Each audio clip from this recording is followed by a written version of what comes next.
Welcome, everybody, to the Raad Life, the only talk radio show that takes you along with host and age explorer Rod Gantos on his continuing journey of discovery into life's challenges, opportunities, options, and all the latest and greatest things that come with getting older. The Raad Life is brought to you this week by Your Home for a Lifetime, a company dedicated to empowering you to stay safely, independently, and comfortably in your own home.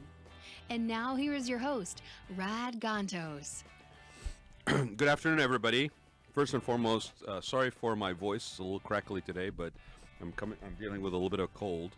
So everybody is. I've been dealing with it for weeks. Yeah. Please be healthy this winter. Which, staying healthy seems to be a good, appropriate time for us to have this topic that we're discussing today too. I don't know if you guys are aware, and if you're not aware, where have you been hiding? Under what rock have you been hiding? But November. I've been watching the impeachment. You've been watching the impeachment? That's the rock I've been under. Well, we're about to impeach you.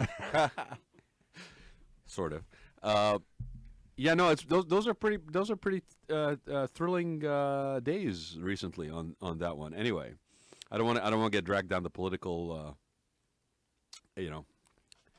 I was going to say a-hole, but there's a bunch of them that have been on TV lately. But listen, November, for those who have been paying attention the last couple of years, has become very synonymous with the word Movember, which is where men showing support for and wanting to raise awareness for prostate cancer all over the world. Started off very small, and I've been kind of watching it grow, and it's now global. They grow their facial hair, which, for some of us, we don't understand why you need a month to do that. You're probably doing it all year round. But they grow their facial hair so that they can then shave it at the end of the month in support for those who are suffering from prostate cancer and to raise awareness for prostate cancer. Now, just very quickly, in the United States, according to CDC, prostate cancer is the largest form of cancer other than non-melanoma skin cancer. So it is the largest reason or cancer-caused death in men is prostate cancer. It's not a small thing.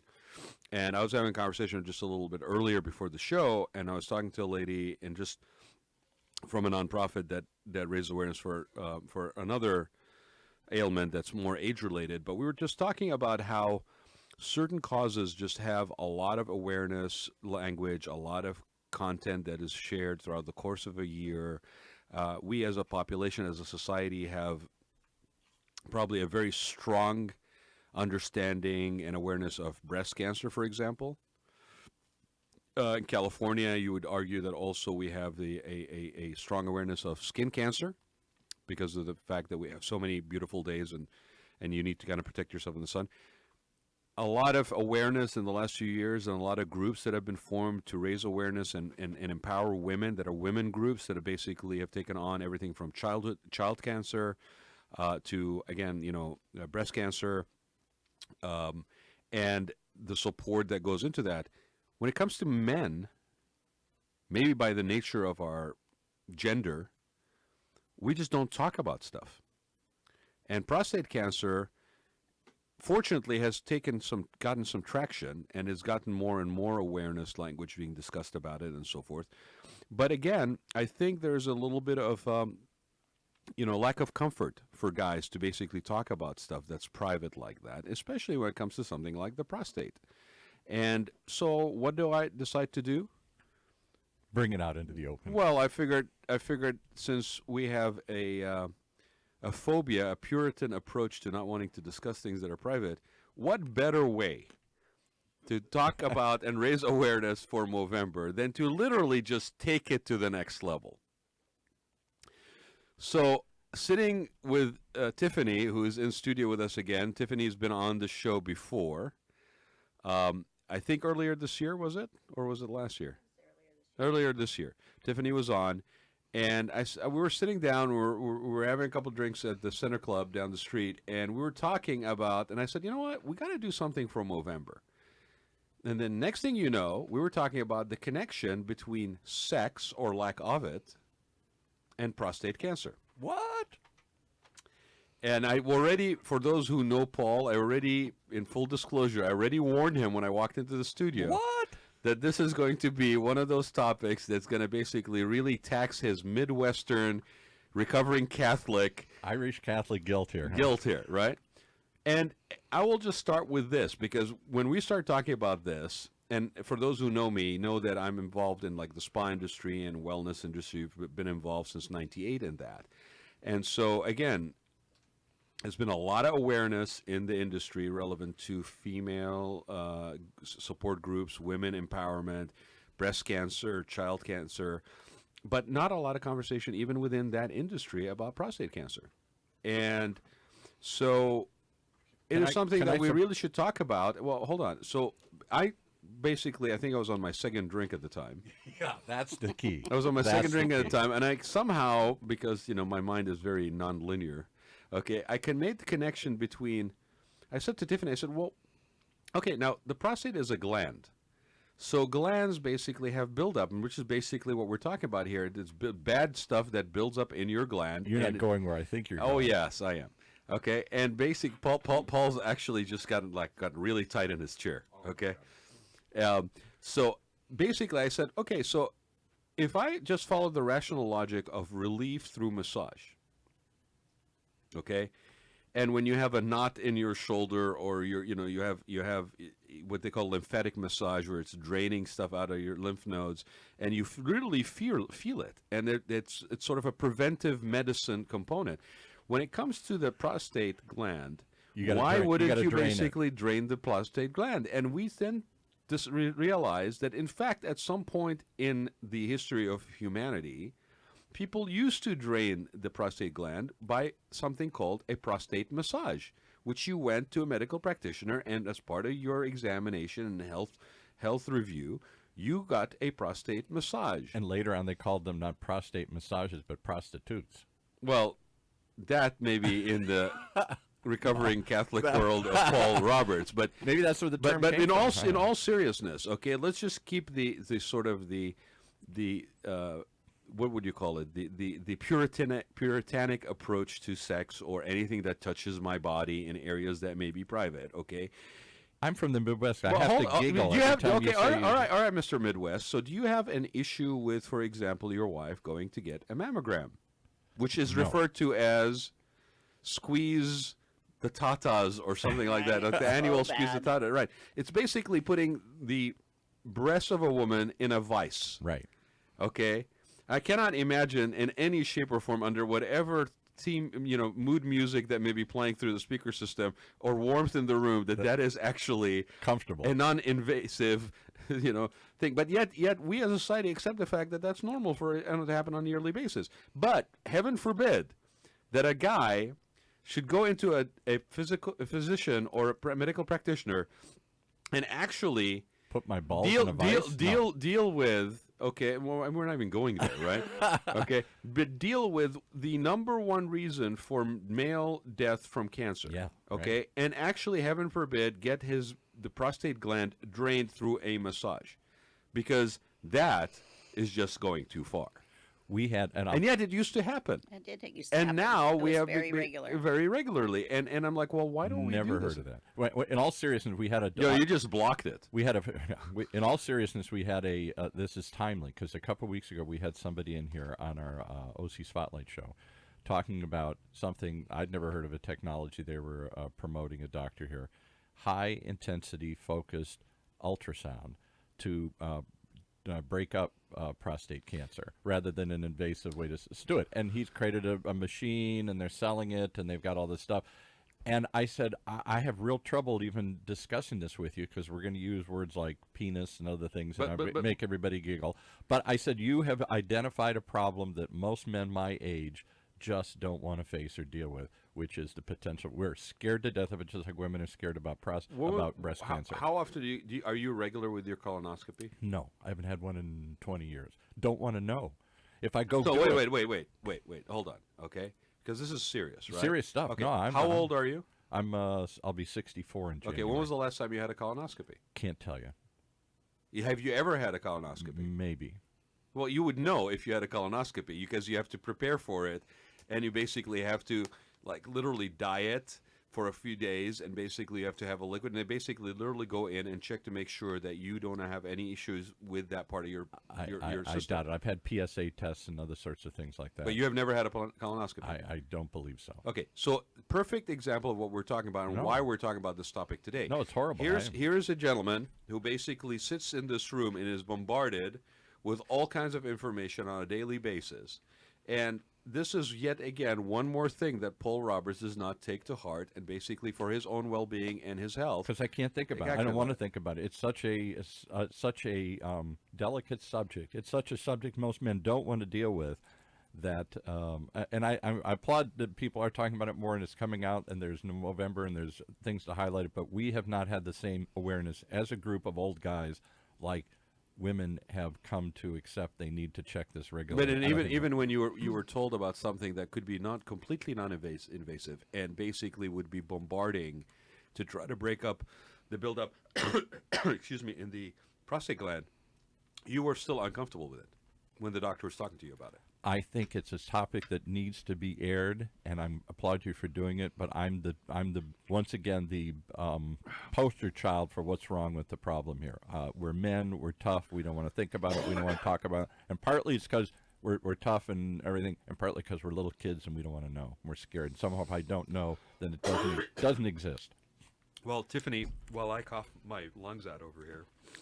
I apologize. I don't go to the doctor because one, I'm not sure I believe the doctor or trust the doctors anymore, and two, I don't go to the doctor because I don't want to know. Well, so I'm going to pass the mic on to Tiffany here. Let's talk about this because, yes, I know we're being cute about the connection between sex and libido and prostate cancer, but there's genuinely a serious topic to be had here, and on a health and mindset and like a depression, because there's a whole connectivity side to this, right? Right. If that part of my physical nature is not healthy, it is having also ramifications and impacts on other parts of my life. So why don't you take a minute and tell people about you, what you do, and then let's really tackle this topic. And I know we have somebody that we're going to be calling in here after the break to bring on as well to add their knowledge base to this, but let's talk about this. Let's address it. I mean, I think it is a very serious problem when the CDC says this is the number one reason for cancer deaths in the male population in the United States. Take it away. So, I'm Tiffany Yelverton, and I'm the founder of TIfany and Sexy Survivors, and I work with individuals and couples to have great sex and improved sexual health and insane sexual confidence because of the way that it affects all areas of our lives. And Movember really is all about getting men to realize all health checks. So everyone over 50 is supposed to have a annual colonoscopy. But it started out as prostate. Actually, I'm sorry, I don't think it's annual. I think it's every 4 years or whatever. But yes, it becomes a part of what you have your to do. life after 50. Just like a mammogram for women over 40 is a new part of life.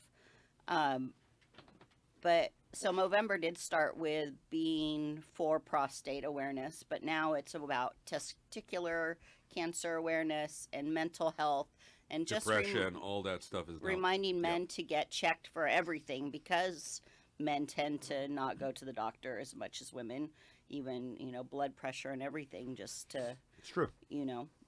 It's easier to ignore it or to not be forget that it could happen. You're talking about me.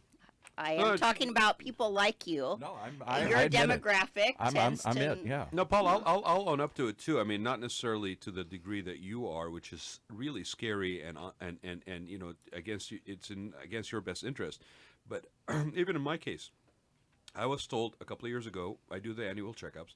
I was told a couple of years ago that I might have to go on cholesterol medication, and I tried to fight it and basically tried to handle it with diet. But there's a family history, and so this year I finally basically said fine. Now I'm on a very low dose, and although my doctor is going to kill me for admitting this, because I basically bite the pill in half rather than the whole thing, and I still have some sort of wild idea that I'm going to try to manage this thing with diet. But yeah, you have to be conscious, and you're right. I was not aware until I started to do some research for the show today that what started off as being a prostate cancer focused thing has now become a men health awareness month. And it's not by accident that I'm wearing blue, because the color actually now associated with Movember is a blue color. So men show support by doing something cool, like growing their hair, their facial hair. I think it's just a way for them to get away with it if they work in a corporate environment. Basically, say, hey, I don't want to shave for about a month. But then it is whatever you do to raise awareness is always a good thing. So we're trying to do that here today. Yes, it's really important. And So why are so many men like me putting it off, not want to know? I think it's a combination of little boy in us that somehow thinks if I don't go get a check, there's no problem, and then the big tough guy in us that says I can handle it myself. I can bite the pill in half. I can deal with this myself. Yeah, it's only 1 hour show. I don't know we're going to fix the reasons why men basically don't ask for direction or ask for directions, right? Yeah. So, but go ahead. I think it is that, if I just ignore it, there's not a problem. And if I don't know about it, then there's nothing wrong. You know what's interesting about that, Tiffany? Just as I think it's just a reflection on human behavior. I think we tend to do that when we actually, deep down inside, realize that it could be seriously very bad. Like, we don't ignore it and bury our head in the sand on small things. We tend to bury our head in the sand and ignore it when we really, deep down inside, know that this could be really a serious thing. Right.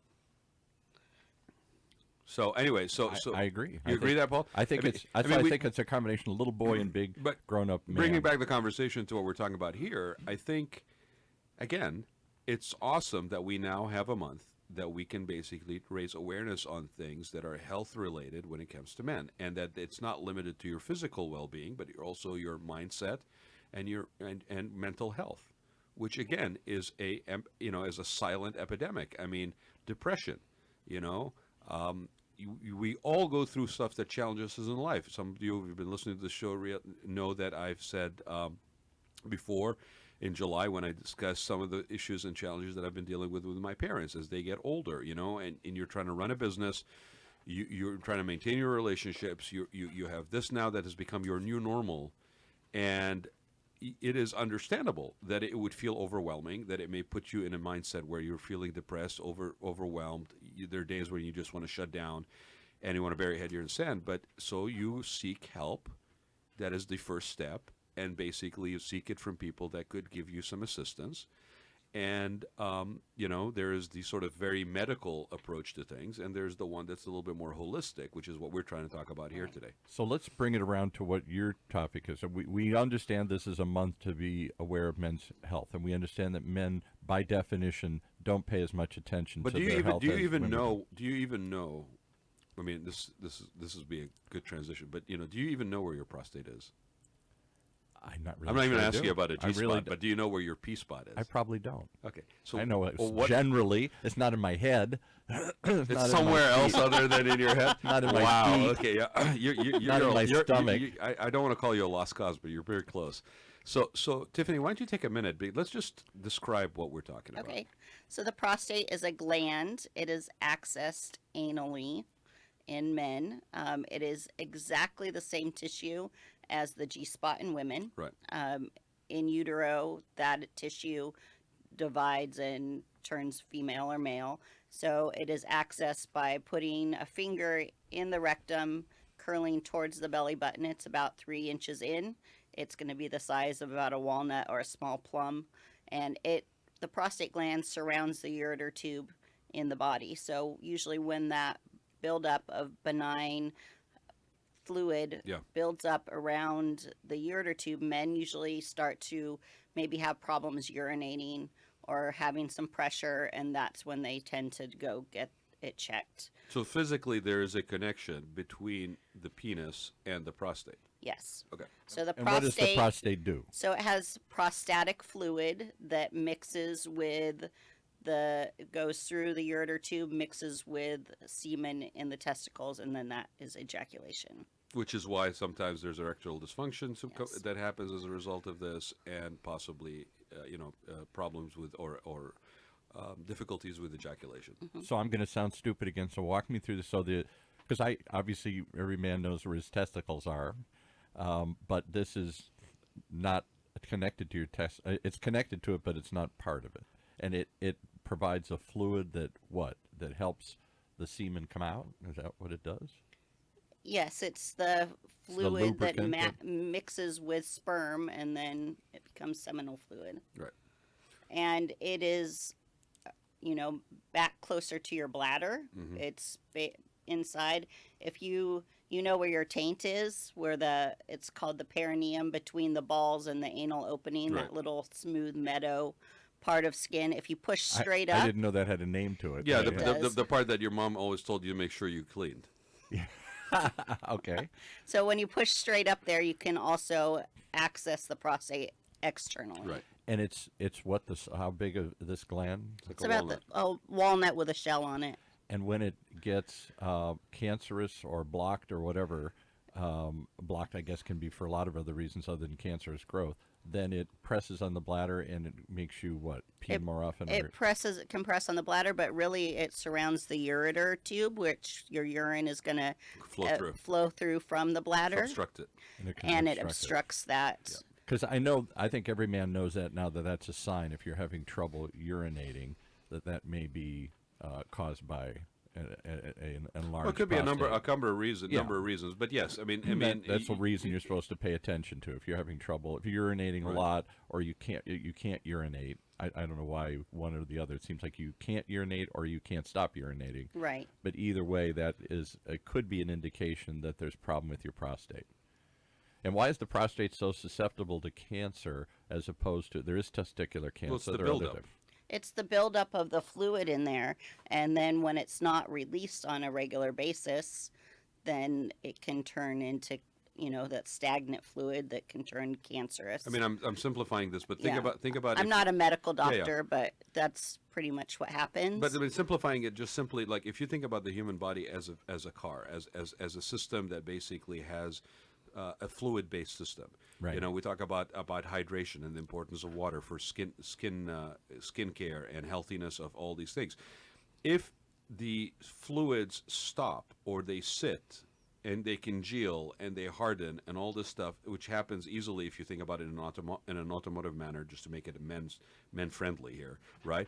That stuff basically then just sits there. It clogs the system. It potentially, if it actually then the system is attempted to be run harder, whatever, you're putting pressure on that. It could affect the areas around it. So again, having something that is flowing, and think about a lymph gland. Think about your sweat glands. Like people that basically have breast cancer and they basically have their glands removed.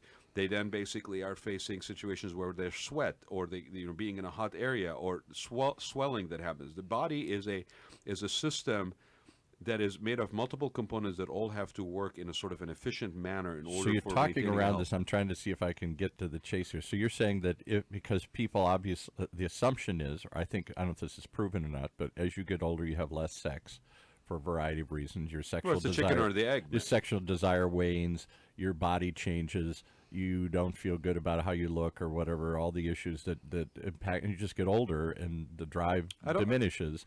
So as that sex drive diminishes, you don't have sex as often. Therefore, you don't drain this. I don't think that's the case, TIfany. Is it? Well, not necessarily. Yeah. I mean, definitely men's testosterone drops as well as women's. So you might have not quite as much sex, but really you can still masturbate. Yeah. I know, also not a Catholic No, boy, thing, but it's really not anywhere in the Bible that says you can't do it. It's a doctrine that was taught, but it's very healthy. You can masturbate. You can masturbate with toys. You can masturbate with your hand, but it is proven that 21 or more ejaculations a month does significantly decrease prostate cancer. Well, and let me just say this, Paul, for you to answer your question. I don't know that it's the lack of what you're defining as, call it sex, right? Yeah, well, Because TIfany, like she just said, like, self satisfaction will also cause you to be able to drain that. But I think there's also not confirmed, but there is a discussion about your health and your exercise and your regimen of eating and what you eat as a dietary choices and exercise that could also add to the possibility. Like what you are actually ingesting into your system becomes part of your fluid system. The system, your body is processing it. So there are like people that are basically have a higher propensity, or there's a family history maybe of prostate cancer. They are encouraged to pursue a diet that is a little bit less meat, more vegetables, that to try to exercise almost on a daily basis. Is that because it'll block it, or is that because of the possibility of cancer? Well, it's like a car that's just sitting on blocks that's not being moved, right? No, I get that, but Yeah. the diet, how would the diet change your what prostate? your body is processing gets into your bloodstream, gets into your lymphatic system. It all basically ends up flowing through the same. And the system. assumption is that red meat is what? It's harder to digest, or Yes. it's more carcinogenic. Harder to digest is, I think, the primary. But the idea is that there is what I'm trying to basically make a point here is that there is a connectivity in how you deal and how you address your body and Well, what you put clearly, in it. we've all begun to understand what my parents never did, that there was a connection between what you eat and how you feel. They ate what felt good, what they liked, what they were used to, and they ate tons of red meat. And the Irish diet of meat and potatoes was not the healthiest diet, and that's what I grew up with. And we've all learned to modify that and change that particular Well, here. and I mean, our food has so much more chemicals in it. Right. And No question about everything that. that we put on our body And has more hormones. hormones and chemicals, Right. which I think is even more important than. People would be shocked if they knew how many growth hormones are injected into pigs and cows and Oh, other yeah. things to make them grow, and then that stays with them, and you ingest that. The only reason I'm just actually kind of like taking a minute to talk about what you were proposing, Paul, is that you're making it sound like by having lack of sex, have a higher propensity to basically have cancer. That could be the case, but it also, what I'm trying to also emphasize is that if you do not have a healthy prostate, it could also have a very negative impact on your sex drive and your ability to have sex. It's Yeah. the chicken So and that's the what egg. I'm saying comes about the first, chicken and right? the egg. You're saying if I have prostate issues, then I won't have sex. No, I'm sorry. You're saying that because I'm not having sex, I'm going to have prostate issues. You may have a buildup that you're not releasing, but I also am saying that it's known that if you have an issue with your prostate, it will have a negative impact on So you. let's start, since this is ostensibly a show about aging, that's where it starts, the point. We're all on this aging journey. Not necessarily an aging issue, I don't think. Oh, Well, what I was going to say Yeah. is about the chicken and the egg. Yeah. Is so what happens a lot of times when there is the buildup of the fluid, whether it's prostate cancer or if it's just the benign prostate hyperfluid, Yeah. is that they do a surgery called the TURP surgery, where they go in and laser out around the ureter tube, and it's cutting around the prostate, which they can nick nerves. They can, it can cause erectile dysfunction Right. that way. And then That's what this doctor said. That's why he's advocating. Yeah. If you do have buildup of some sort of There's blockage, a risk factor involved. there's a risk basically. factor in doing surgery. Yeah, right, a couple. where getting back to what we were talking about at the beginning is that doctors used to go in and massage the prostate to release that fluid. It's now they give pills, or it's easier to do a surgery. It's less lawsuits, less uncomfortableness, whatever it is. Now, Yeah. I got to stop you because maybe this is too uncomfortable, too vivid. But so the doctor would massage this. What would happen? Would you ejaculate? Would something? Yes. So the doctor would, as part of a business. I've never once had a doctor say, "Here, let me." I'd call the medical practitioner immediately if he was trying to ejaculate me in a visit here. Right, but this was I'd be shocked, and I'd be immediately calling some supervisory board if he tried to touch me in that way. well. They do the check that way, correct? They Well, he gently- wouldn't know because because he he hasn't doesn't been go in. in. very often. So but, yes, they yes. do a finger check Yep. to check the prostate to see the size. but I've never had a doctor put a finger up. Oh, my come on! behind How or many something. I don't times have think- you maybe. watched the movie Fletch? And they say cough and Yeah, Yes, that's and, true. And, Yeah, and, right. and when Fletch basically is bent over and he says, "Hey, That's true. hey, doc, we using the whole fist back there?" Yeah, I mean, Yeah, you're right. right. Okay, so it is something that is not unheard of in our society. But it's interesting is that liability factor, that discomfort, which if you really take some time to understand the reason behind it, and you actually are initiating it for your health, you could argue that you will equate your health and well-being and safety maybe beyond your discomfort level. Because like I said, I made a similar, sort of example of women that go in on a yearly basis to do a mammogram.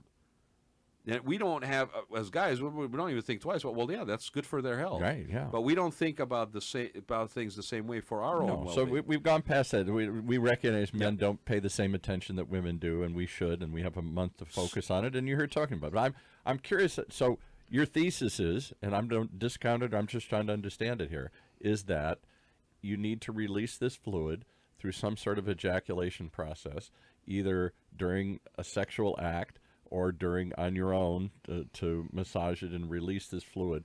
And I'm wondering, tell me if this is just a mistaken Midwestern view on my part. Do men, as they get older, have less sex? One, because their testosterone level drops and their desire drops. Two, because they're older. Like everybody in their older, they feel less comfortable getting naked or having people see themselves. Or three, more and more people are alone. There's a high percentage of people that through death and divorce. We've done lots of studies. We had one on the show a while ago here that talked about a high number of people are going to die alone in this country here because they're going to live longer and they're going to outlive their spouses, or they're going to get divorced and they're not going to get remarried.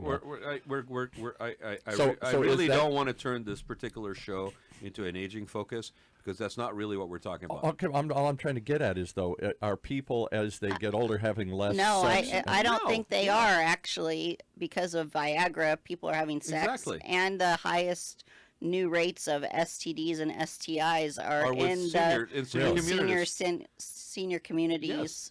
So yeah, exactly. It's not necessarily less sex. It's just... Well, and you have hormone therapy for women. You have testosterone, replenishment for men. You could argue, Paul, that the fact that people are divorced or people are single, may have now a higher rate where people are getting back into that active part of their lives. So, when we have to be very careful when we make these generalizations, because what I'm hearing from you is a justification of why it's got nothing to do with prostate. We shouldn't worry about that, because guess what? This is just normal. And what I'm saying is, and what we've tried to say on the show, is just getting older does not mean that you have to fit in a particular visual of what getting older is. I'll share a personal situation. My father, who has front lobe dementia that I mentioned and talked about in July, right, at the age of 84 is doing 2 days of training for 1 hour each day with a personal trainer. He cannot drive. I have to take him. But if you want to talk about something that flies in the face of what we call aging, is why would an 84-year-old man that has never exercised on a regular basis in his life basically all of a sudden be okay with being taken to the gym to do 1 hour training? And I physically can see, not that he's running a marathon, but I can physically see where he's getting up and in and out of the car with the use of his core, because he is now committing to doing this twice a week. Right. Good for him. Right. So my point is, it is not about aging. And TIfany, you're the authority on this, but even when we had you on the show last time, we touched on this a little bit.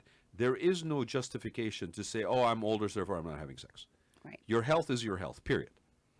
And so by having prostate massage by your partner or on your own is, one, very healthy for you, but also it's a 10 times stronger orgasm for men. So it's beneficial. It's another way that men can have an orgasm. It's not always, a prostate orgasm is not always ejaculatory. So men who have had any erectile dysfunction and still have a prostate, it's a way for them to still experience orgasms and multiple orgasms. We talk about erectile dysfunction in this country like it's candy. I mean, there's ads on TV huge, every day. Huge. It's a big industry. It's a big moneymaker. But there's never any discussion about the connectivity between erectile dysfunction. It's like, just take these pills, you'll be fine. Right? But then we We also talk, about people who are survivors of prostate cancer, and we've talked about this when you were on the show last time. There's a recovery situation. There's a difficulty with having sex. There's, the effects of radiation and chemotherapy. Yeah, all that those, all factors in, because all of it is affecting your system. Yes. So I want to be a fly in the room, though, when Raad Gantos goes and talks to his 84-year-old dad and said, should you be massaging and draining the fluid in your prostate here? Well, if I do, he will forget about it about the next half an hour. But that being said, if I was younger and knew what I know today, I would have probably not avoided that topic of conversation. More importantly, Paul, though, before you put it on somebody else, more importantly, what am I going to do with that piece of information? Okay, and TIfany mentioned something about where it could be like something where it's a prostate massage with your partner, for example, right? Well, if you remember, there was sort of discussion at one point. We didn't do this, and now we basically have an intimacy that happens when men also are aware to, if they are in an intimate situation with their partner, and if they notice that something is a lump or something is hardened on a breast, that is part of your duty, is to be part of that for the health of your partner. So it's very similar. I mean, this is not like, untraveled ground. It's just that we've never traveled it for guys. Right. So is this, I'm going to go out and knock on the doors up and down the hallway here and get all the guys in this. I think men are more aware than they used to be, my dad's era and your dad's era, of the need to pay attention to health. We're all aware now of prostate. Whether we deal with it or not is another issue. I don't know that most people are having a discussion that releasing this fluid is important to. It may be. It certainly doesn't sound illogical to me. Look, but I've never heard anybody say none that. of us. No doctors took me aside and said, "Hey, buddy, here's what you should be doing." Okay, none of us in this room that are sitting here are medical practitioners. So please, let's do this. I want you to give the number out so that if anybody wants to call and add their knowledge base to this, to do so. I also want to basically then take a very quick break and then come back, and we want to get a caller on the phone. And I want to really transition this conversation to where the connectivity between the sexual aspect of this, right? I'm fascinated by that. Okay, so let's do that. What's the number that people can call, Paul? 949-330-7761. 949-330-7761. Operator standing by. Yeah, they may be uncomfortable, but they're standing by to take your call, right?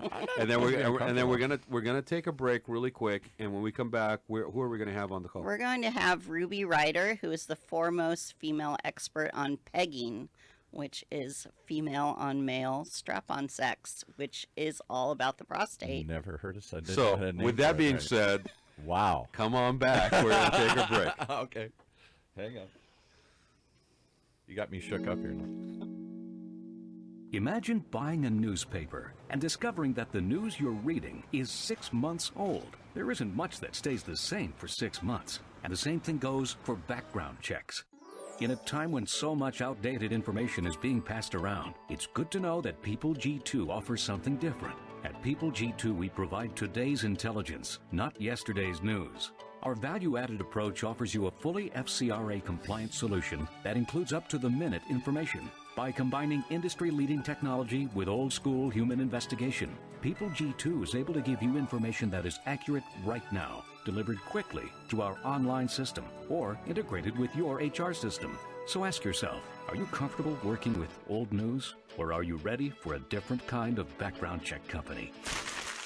Visit peopleg2.com or call 800-630-2880. That's 800-630-2880 or peopleg2.com. Just when I didn't think it could get any wilder here. Well, I was keeping that behind because I had an evil plan. You did. You suckered me into this. I suckered you into this conversation on purpose. First, it's Movember. Okay, that's a positive thing. Men's health, and we talk about men don't pay enough attention to their health, me included, and we don't deal with these issues. And then we evolved into prostate and how releasing the gland through sex or masturbation he was listening. Is good for you. And now we're going to go to what? Okay, but we're going to go to pegging. Yes. Okay, and Paul, here's the thing, though. In all full disclosure, I warned you when we first got on the air, right? And I told you, this might be outside your wheelhouse. Wow. But you, being Paul Roberts, was dragged into the conversation Infinitely and could not curious. stay quiet. Right? So here we are, taking it to the next frontier. Okay? So, again, for those who are joining us, TIfany Yelverton is with me at Entice Me and Sexy Survivors. And she's been on the show before, and today we're talking about the connection between sex and prostate cancer, or prostate, and Prostate health, and importance of prostate health. And it's November, so it's men health awareness. It's not just about prostate; it's about just mental health and everything else, and how guys basically need to just basically start talking about their health instead of just not talking about their health. And start draining starting the with fluid. Paul Roberts over there. Start draining and the fluid. So not to peg you for the but I do, and I will say this, but a lot of people tell me, Paul needs to just stop talking on your show. He does too much talking. And I will tell you, and I'll tell the listeners like what I usually tell people. Mr. Paul Roberts is the poster child for baby boomers. Yes, I am. He is basically our lab rat, basically, in this laboratory that we call the Raad Life. Who's willing to admit it? And we will practice and experiment on him all day long, so like we are doing today. So, TIfany, who is the person that we are kind of have join us now? We have Ruby Ryder. She is the podcast expert and founder of Pegging 101 and Pegging Paradise. She is wildly popular. And her podcast. I like how you said wildly. Wildly. She is. She's also one of my Entice Me Sexonistas, and she is the foremost female expert on pegging. Welcome to the show, Ruby. Hello. Wonderful to be here. Tell us what pegging is and how you came to know so much about it. Pegging is when, the word was devised by a Dan Savage had a show, and there was an observation made that there was no word to differentiate between heterosexual strap-on sex, so to speak, and lesbian strap-on sex. So the word pegging was chosen, and as Dan does, he kind of creates words sometimes. So that has taken a hold, and that has come to mean when a woman has a strap-on and penetrates a man anally. That's what that means. So how did I come? Go ahead. So Ruby, just to be clear for those who are listening, it is strap-on sex that's heterosexual, where the woman basically puts on a strap-on and penetrates the man anally. Correct. Okay, and that is known as pegging, and so that was needed as a term in order to differentiate it from other forms of strap-on sex. Mostly from lesbian strap-on sex. Okay, right. Got it. I mean, the gender binary is breaking down a bit, so people who have prostate sometimes identify as female, and I mean, you get the drift. Got it. Yes. And do women in lesbian sex, where one woman assumes the role of the male and straps on a device, is that still called pegging, or do they have a different term for it? It is not, and actually, she's not assuming the role of a male. She's just using a sex toy. Is how I like to look at it. I know. Well, I'm a good Westerner, so I have to think these in gender roles here. I was raised to think. I love the fact that though we are on a topic of this, and you had to go towards clarifying the lesbian sex side of things. Well, just so I know. All right. Okay. Well, please enlighten us, Ruby. I mean, is this something that is come into its own recently? Is this something that has been going on? Just educate us a little bit about this. This is something that's been going on for a while, but it's definitely coming into its own so much more recently and becoming way more popular. There are articles written about it more and more in levels of journalism and things and magazines and online things that you never used to see before.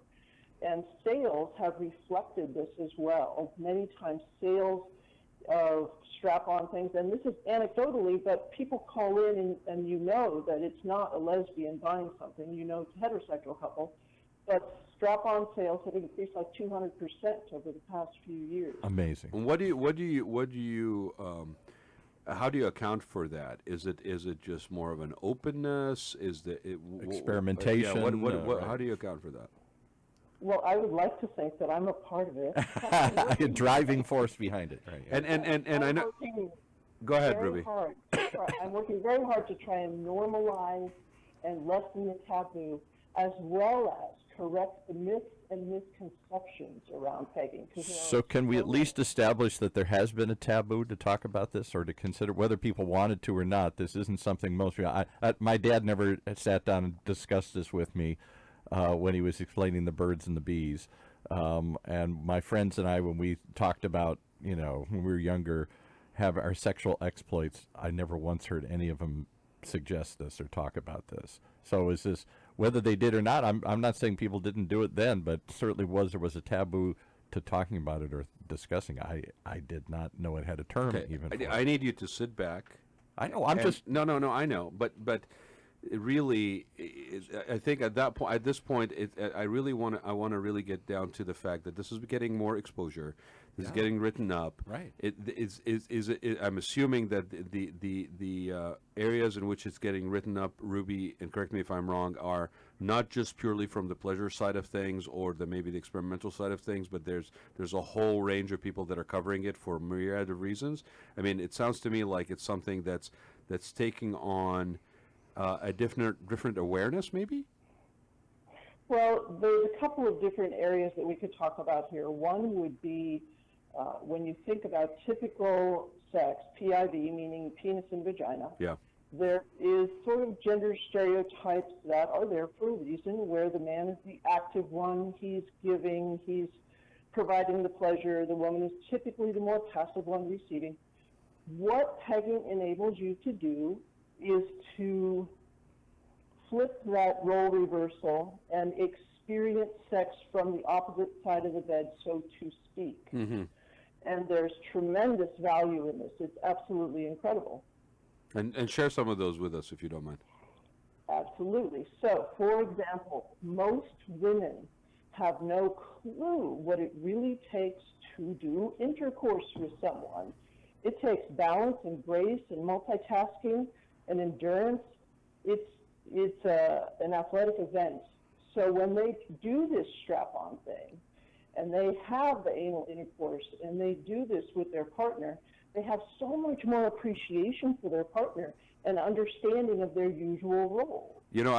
I've claimed it to be a workout and been told otherwise, and so thank you for qualifying what I've been saying. The sex is a workout. I know. No, but you raise a very interesting point because just like anything else, if we are used to and accustomed to seeing things through a certain filter or from a certain vantage point, we don't necessarily have the ability to see it from another. And so you're right. Yeah, I never really thought about it that way, but absolutely. Can I just throw in one quick observation? This isn't. You'll find this, I think, to everybody's interest. I went to an virtual reality conference a few years ago, and I was asked to moderate a panel, and they stuck me on the porn panel. And obviously, there's a huge interest in virtual reality and different types of porn applications, and they had porn stars there and porn developers and stuff. I said, so what is the biggest potential? Just that you can visualize this better. It's not an image you're looking at. It's a 3D person that comes like this. Oh, no. You can role reverse. Just what you're talking about. The man can be the woman can be the man. In a virtual reality, you can assume any role that you want to play here. And they then continue to talk about the power of AI to get you into an experience you couldn't otherwise experience, and to the empathy that develops for seeing the world through somebody else's eyes. To be the man, to be the woman. Ruby, I just want to take a minute here and just acknowledge you and Tiffany, because I think what both of you are very much involved in, and I totally very much appreciate this, is that you are, and you mentioned that the demystification and the sort of correcting the misinformation, and there's so much of that we have grown up with, that it's nice to actually be able to talk about these things in a more very factual way, a very open way, like we are today. Absolutely. I mean, so quickly on the flip side of that, what men learn that foreplay is really important. And men learn that being penetrated is kind of an intense thing, and maybe penetration isn't there for every night, Mm-hmm. But at the same time, so that is like switching roles and experiencing that. But I teach webinars about this all the time. And one of the big things that ties in with what you're talking here today about is prostate health. Absolutely. I have people who write me who start doing this pegging thing, and guys are talking about how all of a sudden they feel like they're 20 years younger in terms of how their penis operates, their ability to get hard, their ability to stay hard and last longer. There's so much health benefits involved. And I was listening to the show earlier before you got me on, and when doctors do that prostate massage, it's not an ejaculation in terms of what you would normally think. It's more like draining it. And most of the time it is absolutely not that pleasurable. So just imagine if you could do something with a toy or with pegging or with your partner that feels delightfully wonderful and can increase your orgasms, the strength of them, and is healthy, so you don't have to go to the doctor and do that. That's kind of my let me just maybe ask and maybe focus for a second here. It's also very important to know how to do it properly, because there is a certain, this is a very intimate situation. It's sensitive parts of your anatomy in both cases, and I just finished saying that I had never really thought about it from the position of the woman basically having a vantage point which she normally does not have, but also the guy. I mean, you're absolutely right. How would you really know? And all of a sudden, sort of that build-up and that connectivity and the foreplay and the importance of all of that as part of the exchange between two human beings, that gives you a different vantage point to appreciate that you may not have a tendency to do under normal circumstances. So can I ask a question, though? So I just want to clarify. So you're saying that if a man is penetrated anally, that because of the position of the prostate, that's more likely to release that, or it releases in different. You said a couple of things about how the health benefit of doing that and how it changes the functioning in the man's penis. Do you want Ruby to tell you how to do it No, properly? I'm trying to picture. I really don't quite get that. You made some statements, and I'm just trying to understand it. So if a man is penetrated, because the prostate is located by the anus, and therefore it's easier. Exactly. So if you can stimulate the prostate a number of different ways. You can do a digital stimulation, which is what the doctor does with your finger. Yeah, right. And then they go in there, right? You do it with the different toys. You can do it with a strap-on as well. So your prostate is so close to the wall of the rectal canal. We're holding up an aid here of what one might look like. Okay. Tiffany gave me something to play with, so I am Ruby. So. And so anything that goes in and out of your anus, which is what happens when you do strap-on, it will stimulate your prostate. And there's a whole variety of different toys that have different curves and different ridges on them and things that can help you target the prostate better, depending on how sensitive of a prostate you have. But basically, stimulation of the prostate in any manner, carefully and done, with all the safety rules in place, which is what I teach in my webinar, you end up having such a great benefit for the prostate health itself, because if you're talking about the fluid needing to go through there, and I mean, a urologist told me the very best thing you can do is to ejaculate every single day. The very best thing for your prostate. I had a friend of mine once who's now deceased, but he was a very good childhood friend, and he in one weak moment after a few drinks, we started talking about, I don't know, sex or other sorts of things and partners we'd had or whatever, and he admitted to me, he said, I do this every single day. And I looked at him like he was nuts. This was just a normal, Irish Catholic boy like me, and I said, you go and masturbate every single day? He said, yeah, I just feel better when I do it. Well, I question the normal when it's associated with Irish. Well, that's a different story. That's right. We're an abnormal breed. Ruby, anyway. you mentioned a couple of times the webinars, and so I don't want to lose the opportunity here while we have you on the air to have you share where people can find out more about you, and how Tiffany even said something about podcast. So would you share some of your contact information and how people can find out more about you and what you offer? Absolutely. So I have two websites. One is called peggingparadise.com, and the other is called pegging101.com. Okay. the difference between them, and I don't want to make anyone even more uncomfortable, is that peggingparadise.com includes some BDSM elements because I am also into BDSM. And just so people don't know, that's what are those letters? Bondage. I forgot the other letters. BDSM is bondage and discipline, sadism, and masochism. Okay. It's the kinky people, basically. Right. Okay. So there's an element of that in there. If that's not something you're into, and you just want to learn about pegging, go to pegging101.com because that has all the informational articles with no kink attached. I also do a podcast. It's called Ruby Ryder's Pegging Paradise, and that's available anywhere your favorite downloader app, iTunes and everything. I'm on number 250. Wow. How long have you been doing? How long have you been doing the podcast, Ruby? The podcast is about 8 years, and I've had the websites about 10 years. Wow. 10 years. And I'm surprised Rod didn't ask the question he usually asks of all the guests. What drew you to this subject matter? How did you become an expert in this area here? Not something most of us even are aware of, yet you found it and are pioneering this. Well, when I became a sexual being, did not have sex yet, just was masturbating, was aware of my sexuality. I term it sort of anally obsessed. I loved it. I just, not necessarily receiving it, but reading about it, stories about it. That was my favorite fantasy material. Mm-hmm. So, like many people do that don't fit in the typical box of sexuality that society dictates to us, Yeah. I labeled it bad and weird and different for decades. And then I turned 50 and thought, if not now, when? And that started me off, and I jumped in with both feet.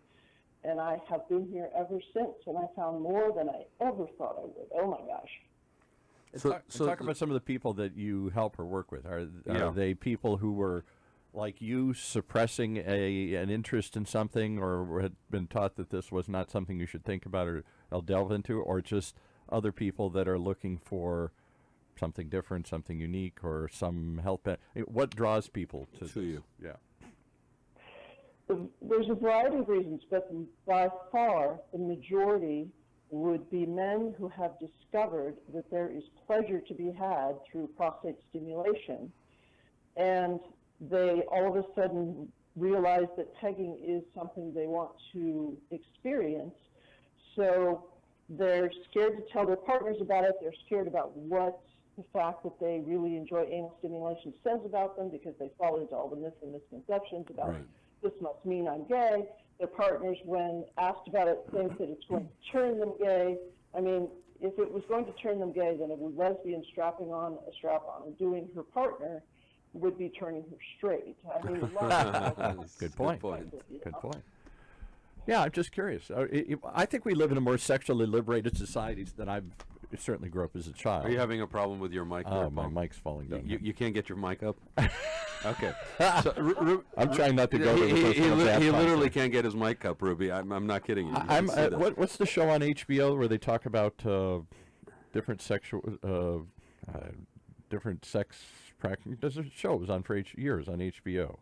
And Real sex. Real sex. Real yeah, sex. Real Yes. sex. They've had a couple of shows. Ruby, let me ask you something. Just from your own personal experience, because you provide an opportunity to talk to get the insight from somebody who actually felt oppressed, or by what society basically deemed normal, and then basically at some point basically stopped worrying about that and sought your own journey. Other than the actual experiences and so forth, just on a liberating side of things, sort of a personal growth side of things, what would you say when you made that transition and looking back at it now, what has been like a couple of the things that are most valuable? And then if I may, while we still have you on the air, share with us some of those steps or some of those particular things that come with Pegging 101. I think it would be a good thing to share with people. Okay, well, the transition between suppressing all that and finally stepping into it, actually I credit that to Dan Savage, of all people, because he was really encouraging someone to pursue their kinks and to delve into them and to embrace them. I mean, that's a much better word. Yeah. And so age was a factor. You hit that 50 mark and go, how much time do I have left? What do I want to do? What do I not want to miss? Yeah. So I dove into that, and goodness, I am living so much more authentically now. Goodness.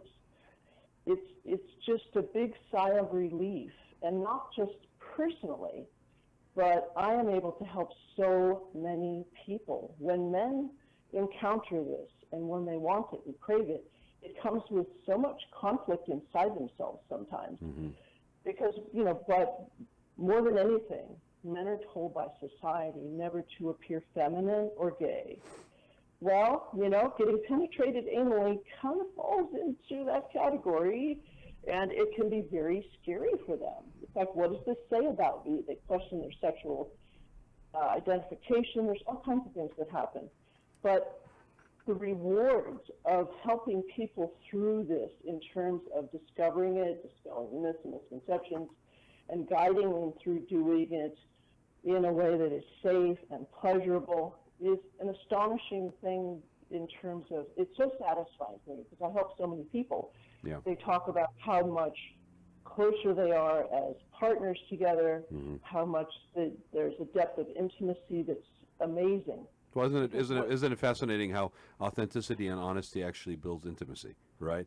I mean, Absolutely. yeah. I mean, that's and I kind of I wasn't sure where you're going to go with this, but I'm glad that I asked the question, because I think, again, we can be jovial about this, we can talk about it and kind of tongue in cheek it and all this stuff, but honesty and the authenticity factor and living an authentic and honest life, I mean, the reward of that, in your case, like for yourself first and foremost, then put you in a situation where you now are able to share and help others. And really, that is a sort of a caregiver component almost of what is now your truth, is something that I wanted to make sure came out, because it is underneath all of that other stuff we're talking about, there's too many people out there, they're not living life like that. You are so right. And, not only have I experienced how amazing it is to actually embrace exactly who I am sexually, despite what society tells me, I really got to give TIfany a lot of credit, because that's exactly what she does. Yeah. Forget about what society tells you. You pursue the things that turn you on, the ways you want to get turned on. Right. And she guides people through that. It's just, we need more people like TIfany and I in the world, because society dictates this little box you're supposed to be in, and it's so not true. It's a huge world of sexuality out there, and I think what's important for people to know is that it's all okay. I spend so much of my time reassuring, helping people let go of shame, and letting them know that, no, you're not alone. There's so many people out there who enjoy this as well. We have a problem in society to basically embrace diversity, don't we? Yeah. We really would rather put everybody in a neat little box with a nice little label, be able to put it on the shelf. Not because it's a control thing, honestly. I believe it's because it's a discomfort thing. We really don't want to deal with complex personalities. We don't really want to deal with really the variety that diversity brings, because that really puts a pressure on us to have to be accepting, to allow for the fact that what may challenge my reality and my normalcy and what I deem to be appropriate may be not the same for somebody else, and just because it challenges it does not mean that it is wrong or right. So if I don't label it, then what do I do? I'm swimming in a pool without an edge defined, right? And for some of us that basically are out there, the fact that there is no defined edge actually is exciting. It can be very exciting. I mean, there's situations where you're so locked into thinking things are supposed to be a certain way. Right. And then when it gets opened up, it can be very, very freeing, but it can also feel kind of threatening. I mean, I imagine that a bunch of your male listeners, when it's like you introduce me and, oh, what's pegging? It's this. They're squirming in their seats. Oh, yeah, but you know what? You know that old adage that says, life begins at the edge of your comfort zone? I love that. Right. And the truth is, in order to be authentic and honest, requires courage.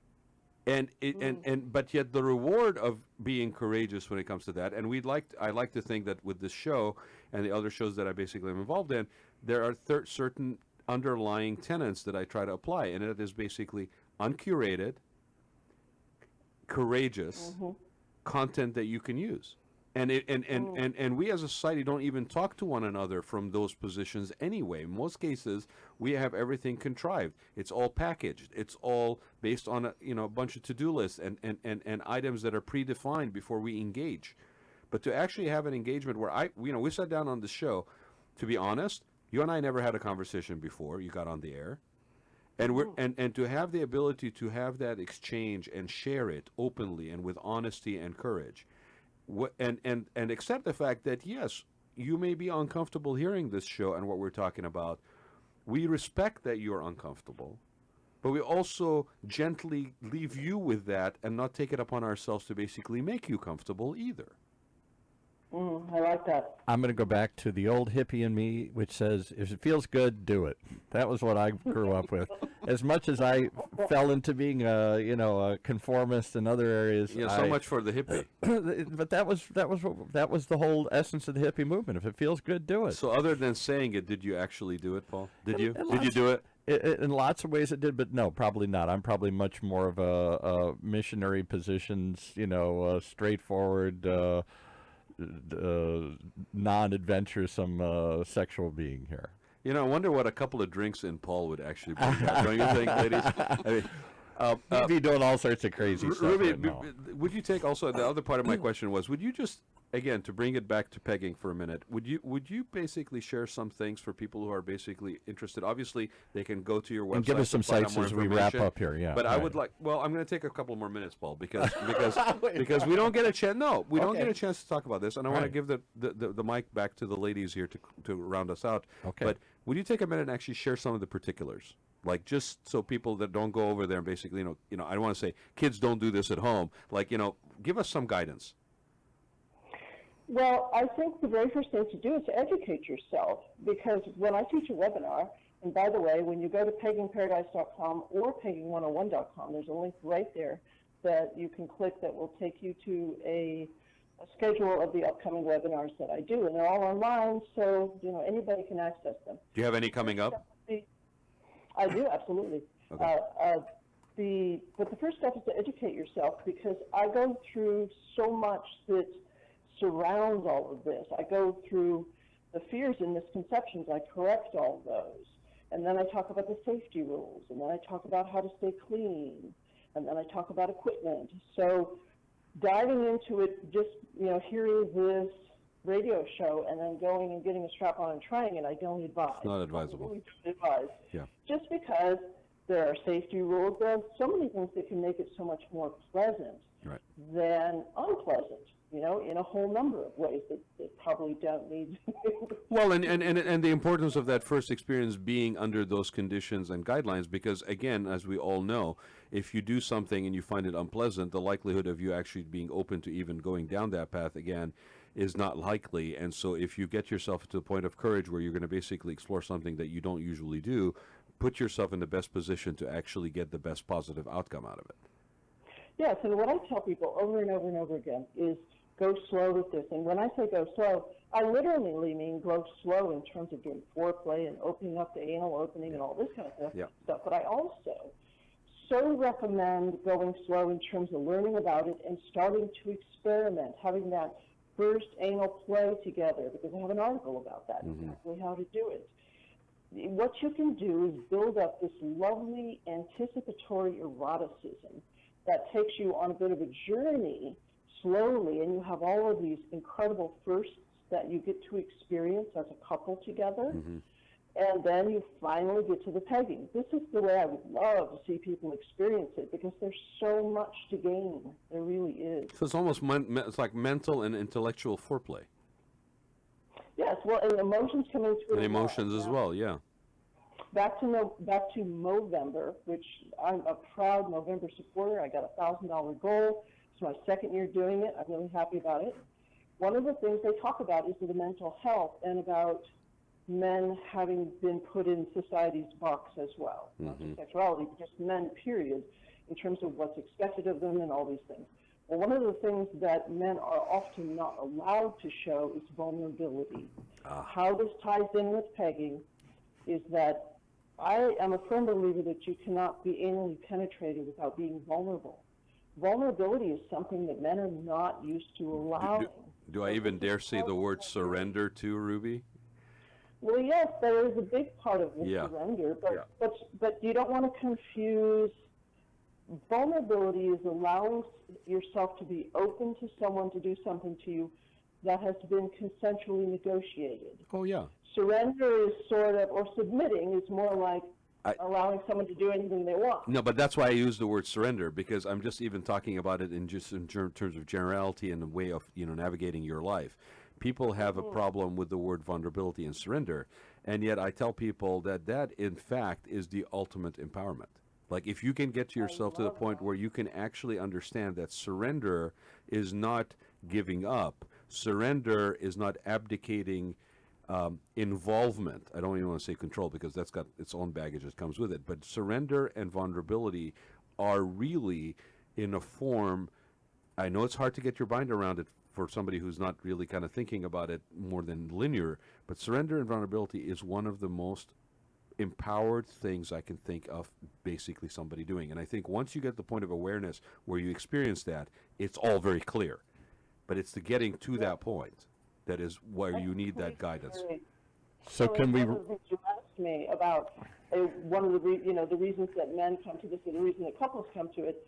One of the reasons that men come to it as well is just they've been having sex for a long time. They're always the ones that run the show. They're in control, and they just want to do something different. They don't want the responsibility. I mean, come on. They just want to lay back and receive. Yeah. Yeah. How lovely would that be? But they have no idea how to do that, because we have basically put them into that role. It's very interesting. I never really thought about it in terms of roles, traditional roles, but you're absolutely right. We're going to have to wrap up, but again, I want to basically give you a chance to basically share those websites again. And same thing with TIfany. Would you start us off, Ruby, please? Would you share those websites again, please? Absolutely. Peggingparadise.com. It has the kink attached to it and all kinds of pegging information. Pegging101.com is just the pegging information articles only. And my website can be downloaded from any of your favorite podcast downloader apps. It's called Ruby Ryder's Pegging Paradise. And thank you, Ruby, very much for coming on today. I think it was invaluable. So I appreciate you sharing very much. Thank you. And then TIfany, would you also basically share your information? Yes, you can find me at enticeme.com and sexysurvivors.org.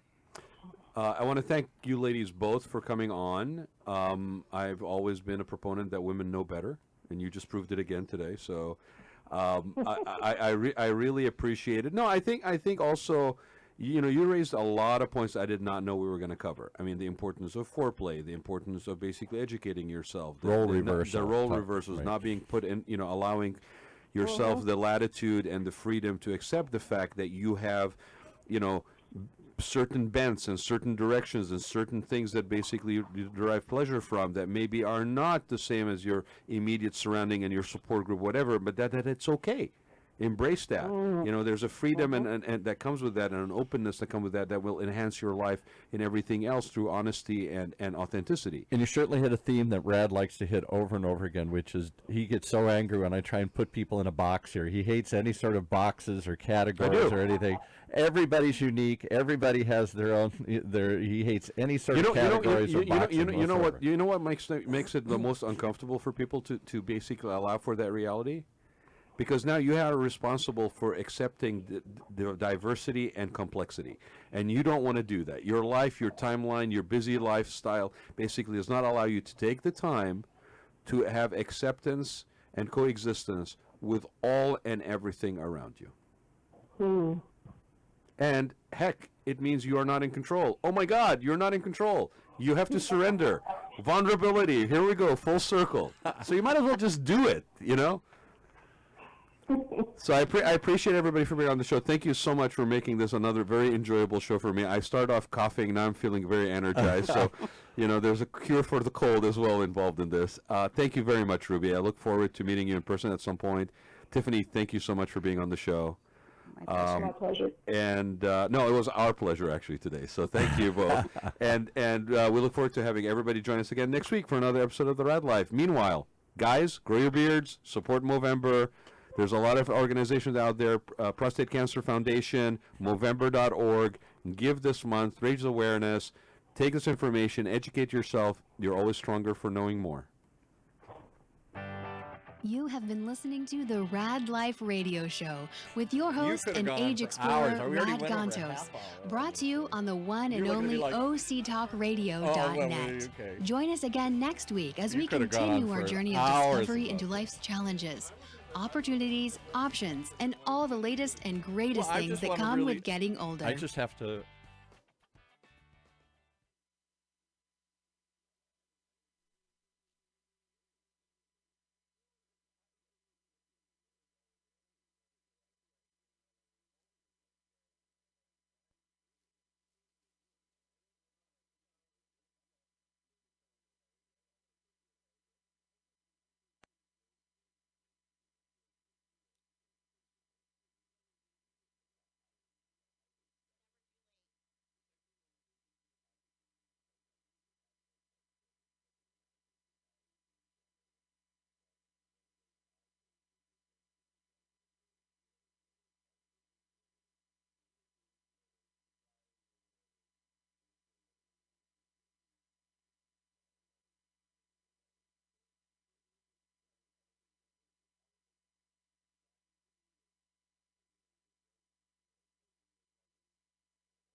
Welcome once again to another episode of OC Spotlights, the one show taking a look at the most incredible people doing the most amazing things right here in our own backyard. And this week, well, maybe we topped them all this time here. I don't know. I say that every week, but this one's pretty big. We have my friend Mark Timig in here from Esports Entertainment, also known as Esports Network. Hey, Paul, thanks for bringing me in the studio. It's always great to be here with you. We've got an incredible subject to talk about today. Esports, this is just the topic of the day here. I was telling somebody just the other day, because full disclosure, they're now syndicated on our station as well, so that we run these Esports Minute, as you've been hearing, throughout the day, and prompting people to ask me, show hosts, show guests, and show listeners, what the heck is esports? And I'm like, have you been living under a rock? This thing is huge. Tell us what it is. Yeah, that's a great comment, Paul, because not everybody is a gamer. And frankly, if you're 45 and older, you may not be a gamer, but you why are you looking at me over your in that way? Well, but you absolutely know someone, whether it's a son, a daughter, a niece, a nephew, a grandchild. My son-in-law. Yeah. Everybody knows somebody who is really excited about playing some type of online gaming, whether it's on their mobile phone or on their computer or on a workstation or anywhere console. Yeah. There are all different ways in which people can engage with online gaming, and it is a global phenomena. This is not something just in our neighborhood or our country. This is, matter of fact, in China, there are more esports gamers, if you will, than there is population in the entire United States. But how do you take the leap from people playing themselves, participating in a game, to watching others play the game? Well, that's a great question as well. People really enjoy. A good example is if you like to watch baseball, you might also like to play baseball. Yeah, that's true. So I think what people find that's me in basketball. I was never very good at playing, but I sure love watching it, and it makes me appreciate it that much more because I know how difficult what they're doing is. Yeah, it all looks easy from the stands, doesn't it? Right. Those 3-point shots. Yeah, I can make that. Yeah. So I think you make an excellent point. People watch because both they're interested in the sport, but they also watch to get the tips and the tricks and how do these people actually do what they do. Yeah. And whether we can perform at the same level or not, we're interested in learning those things. And we're amazed by those that can. Absolutely. Whether it's golf or football or basketball, any sport, including online sports. And I think But people have trouble with that. I mentioned this too. Give me that quizzical look like, why would you watch somebody play a video game? And I say, why would you watch somebody shoot a basket? Why would you watch people hit a golf ball? And they kind of go, well, yeah, I guess. But that's something in the physical realm, and I guess this is something in the online realm. But to my kids, there's no difference. Yeah, I think fantasy, if you will, and when we enter into a game, whether it's watching a game courtside or on television, we're also entering into that game and seeing in our own imagination how we might be connected to that. We're exactly. there. I feel it. I'm shooting what he's shooting. I'm doing what he's doing or she's doing. Absolutely the case. And so one of the things that is really incredible about online gaming is there's a game for everyone. They're all different types of games that can be played. They're nature games, they're shooting games, they're mystery games and fantasy games and World of Warcraft and League of Legends and all of these things. Because that was going to be my next question here, have they decided on a set number of games? Is this only for World of Warcraft players? And I bring that one up very specifically because, folks, if you aren't aware of it, World of Warcraft, which is what, Blizzard here? Yes. Is, I believe, the largest online game in the world, or one of them. I don't know how many gazillion people participate in this game. You join in and play online with however many players are there online. And they've been doing it for a while. I think they take, is it Angel Stadium or one of those places, and they literally have these giant rallies or get-togethers or demonstrations where people play games. Maybe it's even a competition. I don't know. Absolutely. Well, there's League of Legends, which is now extremely popular, and there are many other variations of games that are coming out that people enjoy watching and participating. And yes, there are certain tournaments that can fill up entire venues, a stadium, and so on. A stadium of people watching on big screens people play a video game. Yeah, and it's really well spoken about in certain reviews that have been done, where you're playing with people that you are watching with people that you've built a community with. And one of the things that's quite interesting is, of course, the U.S. military is actually getting involved in providing gaming centers in a number of their bases, both domestically and internationally. Interesting. Because now you can have a young man or woman who joins the service, and maybe they're in Germany, and they can go online and play with their friends, their family members, other people, and stay connected. And they can make new relationships and meet new people. And this is a well-known reason why people do enjoy it. It is also very much about community. And I hate to say it, but Warfare of the Future is going to look more like a video game to people of my era than my father's in the trenches World War II kind of fighting. For example, they fly drones, I believe, out of North Dakota and shoot at bad guys over in the Middle East. Yeah, well, let's hope that there are fewer human beings involved in some of this. And I think, one of the things I want to take a brief minute and talk about is there are a lot of parents who are very concerned about their children playing games. I would think so. Does it create more violence, or is it too absorbing or too sedentary and all these things? Yeah, and I want to speak to some of those, because when my kids were growing up and they got involved in gaming, I had some of those same concerns as a parent, and I decided to, of course, get more interested and involved in exactly what my kids were doing, so that I could understand, is this friend or foe, and I want to really try to attack some of the myths that, as parents, I had, and my wife had, and others have had, and still do. That many of we're all of a certain generation here, and we look at this askance. We're not sure what it is. Like you said, friend or foe. Yeah, exactly. And I think one of the things that's really important to think about, for example, let me take one of the very common myths where people will say, well, kids are just sitting there in front of the screen for hours, eating junk food and drinking soft drinks, and getting fat and not being outside and looking up at the clouds and imagining the wilderness and so on. And my first question to parents, meaning no disrespect, but who buys the food in your home? Your children or you? Yeah. Wow. And if you're an adult and you're a parent, I'm a parent, I have a responsibility to buy the right food I want my children to eat. So no, my kids cannot get potato chips and ho-hos and soft drinks from my cabinets, because we don't buy that food. So one doesn't automatically go with the other. Yeah. Absolutely. So I think blaming poor eating habits or dietary habits or obesity on gaming is absolutely misdirected.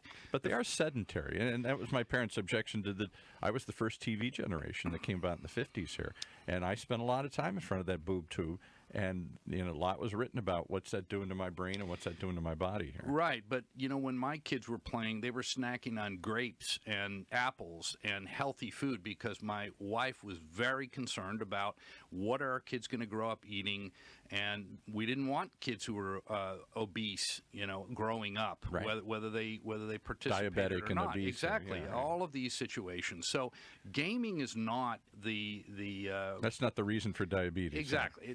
It's not the cause of it. The cause of it is how we live our lives, and as parents, what kind of example we lead with, and then what do we put in the cabinets for our children to have readily available. And rightly or wrongly, like anything, like my parents eventually controlled the TV time. Any of this stuff can be abused. You can watch television 24 days. You can play games 24 hours days. You can lay on the couch 24 days. You can do anything you want to do.